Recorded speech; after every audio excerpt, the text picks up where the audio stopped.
শিয়ালদা শাখার যাত্রীদের জন্য একটি সুখবর আছে। শিয়ালদা শাখার সব লোকাল ট্রেন 12 কামরার হয়ে যাচ্ছে এবং সম্ভাব্য সময়ও জানিয়ে দিয়েছে পূর্ব রেল। শিয়ালদের সব শাখাতেই 12 কামরার ট্রেন চালু হয়ে যাচ্ছে আর কয়েক মাসের মধ্যেই। পূর্ব রেলের তরফে জানানো হয়েছে এই খবর। মঙ্গলবার তারা জানিয়েছে শিয়ালদের সমস্ত শাখায় 12 বগির লোকাল ট্রেন চালানোর জন্য যে পরিকাঠামো দরকার ছিল তা প্রায় শেষ হয়ে গিয়েছে। লোকসভা ভোট শেষ হওয়ার 1 মাসের মধ্যেই তা সম্পন্ন হয়ে যাবে।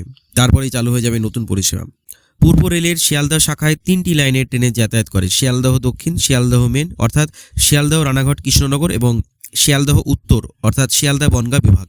এর মধ্যে শিয়ালদহ দক্ষিণের সমস্ত ইএমইউ ট্রেনকে 12 বগির করে দেওয়া হলেও বাকি 2 বিভাগের সব ট্রেন 12 বগির ছিল না, বরং বেশিরভাগ ট্রেন ছিল 9 কামরার।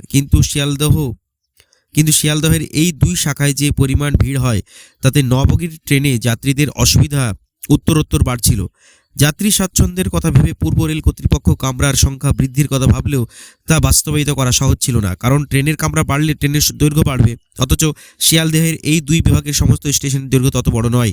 তাই প্রথমেই পূর্ব রেল কর্তৃপক্ষ প্ল্যাটফর্মগুলির দৈর্ঘ্য বৃদ্ধির কাজ শুরু করে। পাশাপাশি চলতে থাকে সংশ্লিষ্ট ওভারহেড তারের কাজ, সিগন্যাল এবং ইয়ার্ড লে আউটের পরিবর্তনের জন্য নন ইন্টারলকিং সংক্রান্ত নানা কাজও।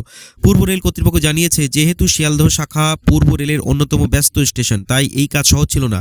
কারণ এই কাজ করার জন্য যে ট্রেন চলাচল যতক্ষণ বন্ধ রাখা প্রয়োজন তা শিয়ালদহের মতো ব্যস্ত স্টেশনে সম্ভব নয়। নানা প্রতিকূলতার মধ্যেই শিয়ালদহ স্টেশনের 4 নম্বর প্ল্যাটফর্মের দৈর্ঘ্য বৃদ্ধির কাজ প্রায় শেষের পথে। এখন কাজ চলছে 1, 2 এবং 3 নম্বর প্ল্যাটফর্মেও। এরপরে 5 নম্বর প্ল্যাটফর্মের দৈর্ঘ্য বৃদ্ধির কাজ শেষ হলেই শিয়ালদহের সমস্ত বিভাগে 12 বগির ট্রেন চালানো সম্ভব হবে বলে জানিয়ে দিয়েছে পূর্ব রেল কর্তৃপক্ষ।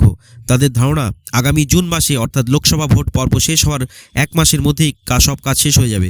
তারপরে শিয়ালদহের সমস্ত বিভাগে 12 বগির লোকাল ট্রেন চলবে, সুবিধা হবে যাত্রীদের।